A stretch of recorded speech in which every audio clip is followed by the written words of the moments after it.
innovative pedagogy.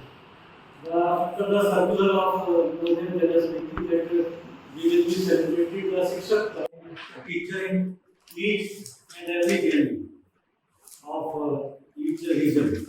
So we have prepared innovative pedagogy for our school, and with the permission of sir, I will start this session of innovative pedagogy.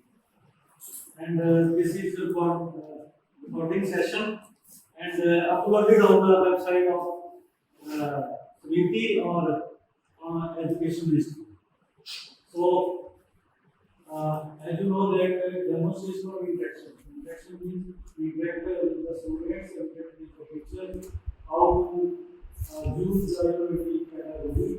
Pedagogy कह सकते हैं, pedagogy भी मैंने नहीं सकते और इसमें innovative pedagogy as method of teaching that involve new way of interaction with the student. This is a new method that is incorporated in National Education Policy 2020 and it is also designer. उसको भी design करनी है अपनी methodology, अपनी strategy कि किस प्रकार से वो बच्चों को innovative टीचिंग देगा, किस प्रकार से वो बच्चों को नए अप्रोच के साथ पढ़ाएगा, क्रिएटिविटी, कोलैबोरेशन, इंक्वायरी, ये सारी चीजें जो है वो बच्चों के अंदर डालेगा. बच्चों की हर एक what to do, what the students do for the next generation. ये सारी चीजें इसमें आएंगी. Next is NEP 2020 है innovative pedagogy. कि NEP 2020 में innovative pedagogy के बारे में क्या कहा गया है? ये उसमें से लिया गया है कि नेशनल पॉलिसी का जो मेन प्रिंसिपल है वो ये है कि बच्चे के अंदर यूनिक कैपेबिलिटीज है उसको प्रमोट करना है. हर बच्चे के अंदर कोई ना कोई कैपेबिलिटी है, कैपेसिटी है उसके अंदर, तो उसको हमें जो है क्रिएटिविटी बढ़ाना है, क्रिएटिविटी थिंकर बढ़ाना है, उसको डिसीजन मेकर भी बनाना है. ये एनईपी की 21st सेंचुरी स्किल्स में भी ये बात की गई है, अभी हम आगे डिस्कस करेंगे. NEP 2020 focus on nurturing innovation in all areas of education. कि इनोवेशन जो है हर सब्जेक्ट में हो सकती है. ये नहीं हम कह सकते कि साइंस में इनोवेशन का जो है हर सब्जेक्ट में हो सकती है. अभी हम एक डेमो भी करके दिखाएंगे आपको, ठीक है अभी, और उसमें हम जो है डिफरेंट आर्ट इंटीग्रेटेड चीजें जो है वो दिखाएंगे आपको. आगे है the vision of the policies to improve the quality of education और वाइब्रेंट नॉलेज सोसाइटी बनाना. क्रिएटिव, अगर हम अपने बच्चों को क्रिएटिव बनाएंगे, कोलैबोरेटिव लर्निंग सिखाएंगे, क्रिटिकल थिंकर बना देंगे, तो हमारी जो आने वाली सोसाइटी है वो वाइब्रेंट नॉलेज सोसाइटी है. Vibrant knowledge society is the main aim of NEP 2020. Next is shifting classroom process towards competency based learning. हम बात करते हैं competency based क्वेश्चन कैसे बनाने हैं, competency based लेसन प्लान कैसे बनाना है, वही इसमें आएगा कि competency based education है क्या. ये NEP में इसको बहुत क्लियरली मेंशन किया गया है कि हमने ऐसी सोसाइटी बनानी जो competency based हो. ऐसा स्ट्रक्चर हमने बनाना कि बच्चा जो है वो वही ट्रेडिशनल मेथड से ना पढ़े, उसको हमने क्रिटिकल थिंकर भी बनाना है. ये सारी चीजें इसमें बताई गई. जैसे कॉम्पिटेंसी बेस्ड एजुकेशन है कि ये ऐसी एजुकेशन है जिसमें हम बच्चे के लर्निंग आउटकम्स जो बच्चे को पहले से पता है, कई चीजें बच्चे को पता होती है लेकिन वो बता नहीं पाता है, तो हमने वो चीजें बाहर निकालनी है. लर्निंग आउटकम का तो है कि हमने एक घड़ा पानी का भरा हुआ है, उसको धीरे धीरे खाली करना है और दोबारा से उसमें चीजें बचती है. ठीक है ना. बच्चा जो है वो उसको पता है कुछ चीजों का पहले, लेकिन उसको उस नॉलेज के साथ जोड़ना, कनेक्टिविटी करनी है. तो लर्निंग आउटकम स्पेसिफाइड किए गए हैं एनसीईआरटी द्वारा और उसको भी डिस्कस करेंगे हम. और इसका मेन है gaining knowledge and expertise in particular competency in subject taken by the student. कि कोई भी सब्जेक्ट बच्चे ने चूज किया है उसकी एक्सपर्टाइज होनी चाहिए. जैसे हम कहते हैं ना कि एक टीचर बहुत एक्सपर्ट है इस अपने सब्जेक्ट में, तो क्या बच्चे को भी हम एक्सपर्टाइज कर सकते हैं? कर सकते हैं with the help of competency based education to provide competency based education. और हमने मीनिंगफुल और पॉजिटिव लर्निंग एक्सपीरियंस ये देना है बच्चे को और बच्चे को एम्पावर करना है. एम्पावर किस रूप में करना है? जैसे हम कहते हैं ह्यूमन एम्पावरमेंट, तो क्या हम स्टूडेंट एम्पावरमेंट भी कह सकते हैं इसको. स्टूडेंट को एम्पावर करना कैसे? नॉलेज में एम्पावर, उसकी क्रिटिकल थिंकिंग में एम्पावर करना, उसको इनोवेटिव जो आइडियाज हैं उसके अंदर आए, उसके लिए भी हम लोग को कॉम्पिटेंसी बेस्ड लेसन हुआ। ये नया कंसेप्ट आया है, लेकिन इसमें है कुछ भी नहीं है। इसको कैसे बढ़ाते हैं वो भी डेमो एक देंगे आपको। और ये देखो लर्निंग ऑब्जेक्टिव क्या है। जैसे लर्निंग ऑब्जेक्टिव क्या होते हैं कि जिसमें they define the expected goals of curriculum। जो भी हमें गोल दिया गया है, जो भी हमें गोल दिया गया है, जो एजुकेशन का गोल है, जैसे हमारी स्पीकिंग की एम्स पीएचडी में लिखा होता है ना एम्स ऑब्जेक्टिव्स, तो ऐसे ही एजुकेशन की भी एम है, करिकुलम की भी एम है। तो करिकुलम का क्या एम है कि जो हमारी पाठ्य वस्तु है, जो हमारा सिलेबस है ना, उसकी जो चीजें हैं वो फिक्स है।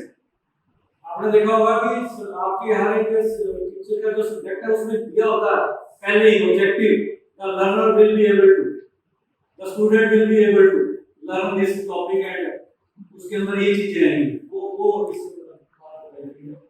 आगे है ये लर्निंग गोल्स है, लर्निंग ऑब्जेक्टिव है, वो गोल्स है। और ब्लूम्स वाला क्या था? Bloom's taxonomy sir, apply taxonomy में क्या है कि जैसे अप्लाई हम नॉलेज करते हैं, ठीक है ना, demonstrate the knowledge, apply the knowledge, extract the knowledge. BEd भी आता है। यस बीएड में, लेकिन पहले उसकी पुरानी टैक्सोनॉमी थी, अब उसने रिवाइज कर दी अब नया एज पर कॉम्पिटेंसी बेस्ड, और वहीं से ये लिया गया ब्लूम से। Next is learning outcome. जैसा आपने अभी बताया, learning outcome decide what learner should do, क्या जानना चाहता है, बी एबल टू डू, और end value as result of integrated knowledge skills and attitude learning throughout the course. कि क्या सीखना चाहता है बच्चा, हम उसको क्या सिखाना चाहते हैं, उसके कितने पहले से लर्निंग आउटकम है, डेवलप है, हम और कितने डेवलप करना चाहते हैं, ये लर्निंग आउटकम में आता है। ठीक है ना, लर्निंग आउटकम अब क्या कर दिया है नए कॉम्पिटेंसी लेसन प्लान में, ऑब्जेक्टिव को निकाल के सीधा लर्निंग आउटकम पे दिया है। शिक्षा जो है आगे कि आप बच्चे को क्या सिखाना चाहते हैं, बच्चे को पहले से कितना पता है और कितना आप उसको जोड़ना चाहते हैं एजुकेशन के साथ। ये है, देखो ये सीबीएसई का सर्कुलर है 14 मई 2020 का। इसमें बताया गया है कि सजेस्टिव एक्टिविटीज है और कॉम्पिटेंसी बेस्ड लर्निंग। एनर्जाइज कि start class with the energy, बच्चे के अंदर कितनी एनर्जी है। जैसे हम स्पोर्ट्स में कहते हैं कि बाहर मत हो जाओ, तब आपको कोई गेम खिलाएंगे, या हम जो टॉपिक शुरू करना है उसमें भी हम कह सकते हैं बाहर मत हो जाओ। बाहर मत का मतलब यह क्या है, बच्चे को पहले से एनर्जी कितना पता है उसके बारे में। जैसे हम पीके टेस्ट भी करते थे, previous knowledge testing, before starting class, to start class, pre assessment भी कर सकते हैं, ठीक है ना, न्यूज़ के बारे में पूछ सकते हैं, बुक के बारे में पूछ सकते हैं, नेविगेट चलाना, जैसे जहाज का नेविगेटर होता है, दिशा बताने वाला। टीच, फिर हम टीच करते हैं, ऑनलाइन हो सकती है, वीडियो से हो सकती है, lecture, demonstration, group activity, team activity, ये सारा इसमें। जनरेट मीनिंग की मेमोरी को आप जनरेट कर सकते हैं, व्हाट डिड यू लर्न, क्या सीखना चाहते हो तुम, ये सारी इसमें दी गई है, आप इसको देख सकते हो। सीबीएसई का सर्कुलर है, अवेलेबल है ये, और उसमें ये सारा बताया गया। पहला है एनालाइज, एंगेज मॉडल है, इसको एंगेज मॉडल कहते हैं, engage method of competency based lesson. ये एंगेज मॉडल है, बहुत ही इंपॉर्टेंट मॉडल है। जनरेट मीनिंग आगे है, apply to real life, demonstrate the skills. कोई भी आप प्रॉब्लम ले सकते हैं अपने सब्जेक्ट की और उसको लिंक कर सकते हैं आप सोसाइटी के साथ, रियल लाइफ के साथ उसको जोड़ सकते हैं, रियलिटी के साथ जोड़ सकते हैं। Gross learning, how much you have learn, कि आपने कितना सीखा है। ग्रॉस का मतलब क्या है कि आपने कितना सीख लिया है, जो चीज आपको पढ़ाई जा रही है वो कितनी आप सीख चुके हैं। जैसे कहते हैं सेक्शन में बीच में क्वेश्चन पूछते हैं कि आप बताइएगा, है ना, कहते हैं ना बीच में कितना सीखा है आपने, वो है। Extend the activity, extend material in for further study. यही खत्म नहीं होती, जो टीचर ने पढ़ा दिया है वही नॉलेज नहीं है सारी, आप इससे बियॉन्ड भी जा सकते हैं। पॉडकास्ट का ऐप होता है, क्या होता है सर, इसमें आवाज भी रिकॉर्ड हो जाती है और आवाज के द्वारा आप लेसन पढ़ा सकते हैं। और ये पॉडकास्ट आता है फ्री में होता है। और ये है आपकी, आप बियॉन्ड भी जा सकते हैं इसके, और होमवर्क दे सकते हैं बच्चों को। ये engage mode of computer based lesson plan. और ये 14 मई 2020 का है। डिफरेंट सब्जेक्ट्स के लिए लर्निंग आउटकम्स है कि हम डिफरेंट सब्जेक्ट्स में किस प्रकार से लर्निंग आउटकम को डिफाइन करते हैं। जैसे मैथ में है, students will be able to correctly solve the problems in geometry, है ना। जो भी आप इसके साथ जोड़ सकते हैं, 6, 7, 8 का जो भी सब्जेक्ट है वो आपने इसको जो है लर्निंग आउटकम बढ़ा सकते हैं। हर सब्जेक्ट का दिया गया है, सोशल साइंस का भी है, सभी सब्जेक्ट्स का इसमें दिया गया है। कोई भी सब्जेक्ट है उसकी आप लर्निंग आउटकम लिख सकते हैं, और उसको लर्निंग आउटकम को कहाँ लिखना है वो आगे है डिफाइन किया गया है। ये 21st सेंचुरी स्किल्स है, communication, collaboration, creativity, critical thinking. इन्हीं के ऊपर सबसे ज्यादा फोकस है सरकार का भी और एनईपी का, कि ये जो स्किल्स हैं सेंचुरी स्किल ये डेवलप होने चाहिए। आगे है ये देखो, ये है जो कॉम्पिटेंसी बेस्ड लेसन प्लान। यहाँ क्या है, यहाँ अपना नाम लिखना है, टीचर ये पता ही आप सबको, सभी को तो नहीं पता बताओ। हाँ जी, कुछ भी पता नहीं सर, नहीं। और ये लर्निंग आउटकम यहाँ लिख रहे हैं आप, the student will be able to know, क्या जानेगा यहाँ लिख रहे हैं। और कोई भी आपको इंटीग्रेटेड ये कहाँ से मिलेंगे, लर्निंग आउटकम आपको अपने सिलेबस में मिलेंगे। जो सीबीएसई ने सिलेबस दिया है, सिलेबस के पहले पेज पे ही ये लिखे हुए, ठीक है, ऑब्जेक्टिव भी लिखे हुए, वहां से भी आप देख सकते हैं। और एनसीईआरटी ने अपनी साइट में भी डाले हुए हैं, वहां से देख सकते हैं। Pedagogical strategy, art integrated, sports integrated, story toy based, any other pedagogy का आप यूज कर सकते हैं, या अपने लेसन में कोई भी एक्टिविटी जो है वो यूज कर सकते हैं। टॉपिक ऑफ द लेसन और प्रेजेंटेशन बाय द स्टूडेंट, कि वंस एन ए वीक कौन सा टॉपिक है प्रेजेंटेशन के लिए जो है स्टूडेंट भी प्रेजेंट कर सकते हैं। Name of 21st century to be develop, कि कौन सी आपने 21st सेंचुरी को भी बताई है चार, कौन सी डेवलप करेंगे इस लेसन। और एक्टिविटी, कौन सी एक्टिविटी आप अपने ऑब्जेक्टिव लिया है या एक्टिविटी लिया है, एक्सपेरिमेंट लिया है, वो आपने इसमें मेंशन करना है।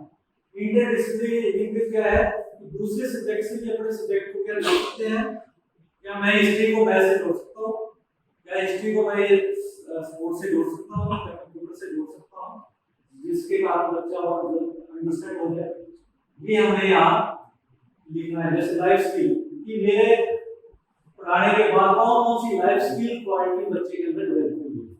ठीक है, लाइफ स्किल होती क्या है, लाइफ स्किल एक एफिशिएंसी है बच्चे की, उसकी क्वालिटी को इंप्रूव करने के लिए, उसकी स्किल को बढ़ाने के लिए, तो उसकी आपको लिखना है वैल्यू। इस चैप्टर को पढ़ने के बाद कौन सी वैल्यूज बच्चे के अंदर डेवलप होंगी। जेंडर सेंसिटिविटी, लड़की और लड़की में कोई भेद तो नहीं था, क्या ये मेरा टॉपिक जो है ऐसा कोई डिफरेंसेस तो नहीं पैदा कर रहा, हम तो एक ही प्लेटफॉर्म पे ला रहे हैं लड़के और लड़की को, ऐसा कुछ नहीं है। और एनवायरमेंटल अवेयरनेस का जो है वो आप देख सकते हैं। ये है इंक्लूडिंग आईसीटी, कि आपने ये लेसन प्लान डिलीवर करते हुए कहां से जो है चीजें ली है। क्या आपने कोई वेबसाइट का यूज किया है, या आपने एनसीईआरटी कोई ncrt.org या ncrt.nic.in से लर्निंग आउटकम लिए, वो सारे यहाँ मेंशन है। जो भी अगर आपने पीपीटी पढ़ाई है, यहाँ पे पीपीटी लिखना है आपने, PPT self develop by the teacher, ये भी लिखना है। जो भी चीज आपने पढ़ाई, पीपीटी पढ़ाई है, अगर आपने कोई चार्ट बनाया है, कोई भी चीज पढ़ाई है, वो यहाँ मेंशन होगी। ये है असेसमेंट, जो आपने लर्निंग आउटकम पढ़ाए हैं उनमें कितने और कुछ बड़ा बन सकते हैं इसमें, और कितने जो है वो पोर्टफोलियो बन सकता है। ये सारा एमसीक्यू कितने हैं उसमें पढ़ा सकते हो आप, वो सारे यहाँ मेंशन करते हैं। नंबर ऑफ आइटम जैसे 5 पढ़ाए तो 5 होंगे, और कौन सा आपका लर्निंग आउटकम इसको इसमें फिट बैठता है ये आपने मेंशन करना है। और नीचे जो है ये सारी एक्टिविटी तो नहीं हो सकती, लेकिन हाँ अलग अलग सब्जेक्ट्स की अलग अलग एक्टिविटी, साइंस वालों के लिए प्रोजेक्ट हो सकता है, ग्रुप प्रोजेक्ट हो सकते हैं। और डिवीडेड टीचिंग इसमें दिया गया है कि कोई भी बच्चा आपका जो है वो डिसेबल बच्चा तो नहीं है उसके पास, अगर है तो उसके लिए आपने अलग से क्या किया, उसके लिए कोई ऐसी टेक्निक है तो वो आपके यहाँ देखना है, अगर नहीं है तो आपको देखना है वो डिसेबल स्टूडेंट्स फॉर्म क्लास। ये सर नोट लिखा है कि teacher will keep the record of all assessment. हां सर, जो आता है ना teacher will keep the record, yes, teacher को सारे रिकॉर्ड रखने पड़ेंगे, क्वेश्चन भी आपको बनाने पड़ेंगे सारे, और एक वर्ड फाइल में बना के रखने हैं। मतलब बनवाने हैं या बच्चों से बनवा सकते हैं? बच्चों से बना सकते हैं, खुद भी डेवलप कर सकते हैं। बच्चों को अगर बढ़ाओगे तो बढ़िया है, वो क्रिटिकल थिंकिंग आएगी इसमें। ठीक है सर, आगे ये है वेटेज। जो भी हम क्वेश्चन पेपर पढ़ाते हैं उसमें क्या है कि कॉम्पिटेंसी बेस्ड क्वेश्चन पेपर नहीं बन रहे, तो समिति का भी फोकस है और एनईपी का भी फोकस है कि कोई क्राइटेरिया इसको फॉलो होना चाहिए। कैसे, जैसे अभी 40 मार्क्स का भी पेपर आएगा हमारा, तो उसमें competency based 50% number of question 4 होने चाहिए। 4 क्वेश्चन कैसे होने चाहिए? पहला हो सकता है उसमें क्वेश्चन हो सकते हैं, वो बच्चा अपना बोलेगा, उसमें से पिक्चर हो सकती है, पिक्चर के बेस पर 5 क्वेश्चन हो सकते हैं। ठीक है ना, कोई ग्राफिकल प्रेजेंटेशन हो सकती है, उसके बेस पर क्वेश्चन बना सकते हैं। अभी आपको दिखाएंगे कि और आगे है रीजनिंग क्वेश्चन, 10% क्वेश्चन ये करने हैं, 4 क्वेश्चन रहते हैं आपके रीजनिंग के, जिसमें मेंटल एबिलिटी, लॉजिकल रीजनिंग, ये शॉर्ट आंसर क्वेश्चन है 30% ये बनाने हैं आपने, लॉन्ग आंसर क्वेश्चन भी होना चाहिए। तो ये पूरा फॉर्मेट है, इसके बेस पर ही कॉम्पिटेंसी बेस्ड क्वेश्चन भी बनेंगे। देखो एक चीज आ गई competency based education, competency based lesson plan और कॉम्पिटेंसी बेस्ड क्वेश्चन पेपर। ये है आपका सारा। तो अभी मैं एक डेमो देना चाहता हूं। हाँ दीजिए। मैं 2-3 एक्टिविटी को जोड़ूंगा साथ। मैं स्टेपी दास के मैदानों में रहता था, जो गोलिया क्षेत्र है, और उसका परिवार इतना अमीर नहीं था। स्टेपी जो मैदान है वहां के लोगों का व्यवसाय होता था शिकार करना और पशु पालन करना।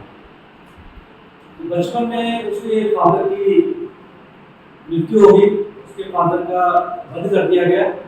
उसकी माता ने उसका पालन पोषण किया, उसका एक भाई भी था। और जब उसको परिवार का प्रमुख सदस्य वो बन गया, तो वहां के जो कबीलों के प्रमुख थे उन्होंने उसको एक दायित्व सौंपा कि आप सभी कबीलों को इकट्ठा कीजिए और इन कबीलों का नेतृत्व कीजिए। उसने क्या किया, सभी कबीलों को जो भी नाराज थे सभी को इकट्ठा किया और जो है एक मजबूत कबीला बनाया।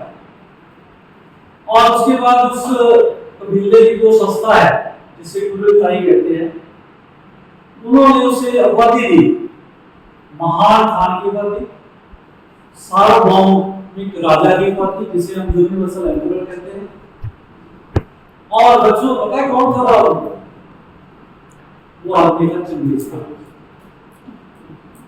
तो ये आदमी ने सिकंदर के बाद पूरी दुनिया को जीतने का सपना लिया और उसमें ये कामयाब भी हुआ, पूरा कामयाब नहीं हुआ, लेकिन इसका शासन जो था वो पूरे जोर तक फैला हुआ।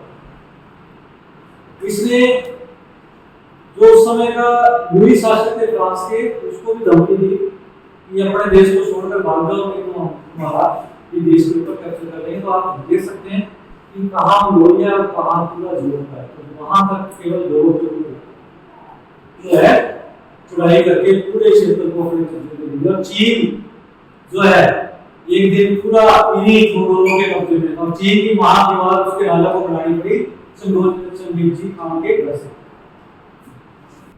उसका दूसरा पुत्र था उबैदुल, और उसका तीसरा पुत्र था उबैदुल, और उसका चौथा पुत्र था तोलुई। ये 4 पुत्र थे उसके। अब एक 4 और अब जो बड़ा पुत्र है, बड़ा पुत्र जो है उसको चंगेज खान ने रूस का स्टेपी प्रदेश दिया। रूस जो देश है उसका स्टेपी जो पूरा का पूरा प्रदेश दे दिया। और जो दूसरा पुत्र है चुगताई, उसको उसने तुरान कास्टेपी क्षेत्र पामीर का पहाड़ वो क्षेत्र दिया, अपनी विरासत बांट रहा है कि मैं अपनी विरासत जो है अपने 4 पुत्रों में बांट कर जाऊंगा। अगला जो तीसरा पुत्र है औदेही, उसने उसको अपना उत्तराधिकारी बनाया कि मेरे मरने के बाद, उसने पहले भी भविष्यवाणी कर दी थी कि मेरे मरने के बाद जो मेरा उत्तराधिकारी होगा वो मेरा तीसरा पुत्र होगा, जिसका नाम है औदेही, और उसे ही महान खान की उपाधि भी उसने दी मरने से पहले, और काराकोरम की राजधानी अपनी बनाया। चौथा पुत्र जो है तोलुई, ये सबसे छोटा पुत्र था जिसे चंगेज खान ने, जो उसका पैतृक साम्राज्य था मंगोलिया, जहाँ से शुरू किया था, वहीं का ही उसको क्षेत्र दे दिया कि तुम यहाँ रहकर अपना जो है शासन करेगा। अब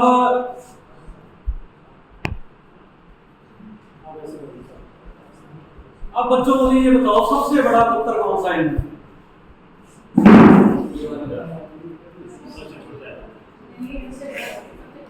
सबसे बड़ा पुत्र कौन सा? जोची। कौन सा है? First, second number, second number, दूसरा, पहला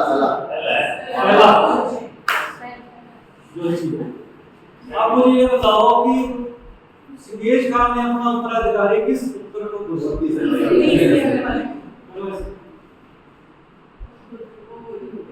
वो बताइए।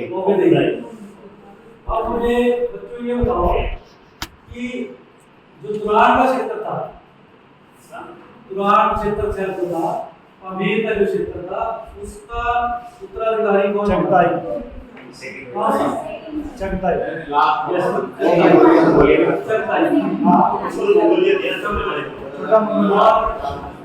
बच्चों जो पैतृक साम्राज्य था चंगेज खान का, वो उसने किस पुत्र को दिया? जिसकी आर्ट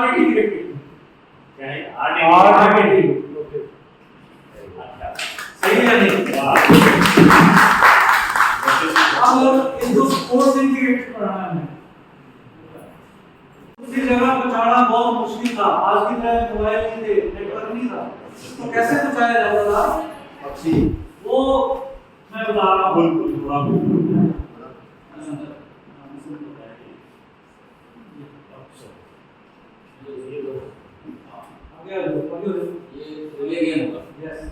अभी सर ने समझ लिया है।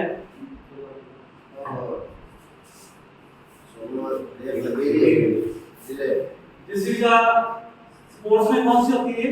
Relay race. और इस पद्धति को हरकारा पद्धति कहते थे। यस, हरकारा पद्धति। हरकारा मींस वो घोड़ों पर होते थे। जैसे ये चौकी है, ये दूसरी चौकी, तीसरी, चौथी, पांचवी। तो इस चौकी वाला जो सैनिक आएगा, इसको मैसेज जाएगा, ये यहाँ लेके आएगा, इसकी ड्यूटी खत्म, ये आगे लेके आएगा, इसकी ड्यूटी खत्म, ये आगे लेके आएगा, ऐसे पूरे साम्राज्य। तो जो दार थी वो जल्दी पहुंच जाती कुछ ही दिनों में एक जगह से दूसरी जगह। तो स्पोर्ट्स में कौन सा मेथड है? स्पोर्ट्स में कौन सा मेथड है? Relay race. This is sports integrated. अरे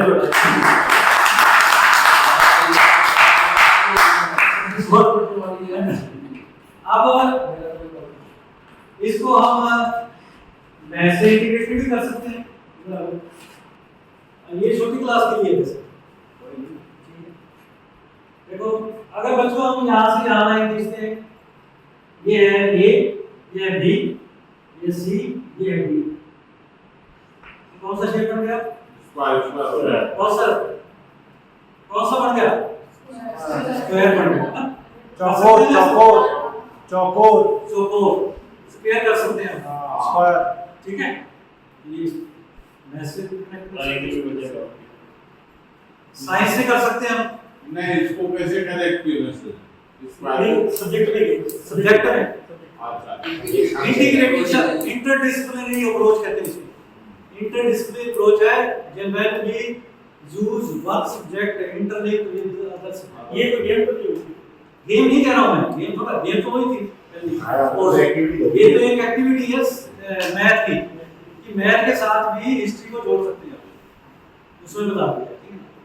जैसे चंगेज खान जो ने सबसे पहले जो हथियार बनाए थे किलों को तोड़ने के, उसमें नेफ्ता का यूज किया, नेफ्ता। हाँ जी, ये केमिस्ट्री का है। चाइनीज ने वैसे ये मूव करे तो मौसम भी तो है। हाँ, तो चंगेज खान से उसका भी करता होगा। तो ये है, थैंक यू, ठीक है।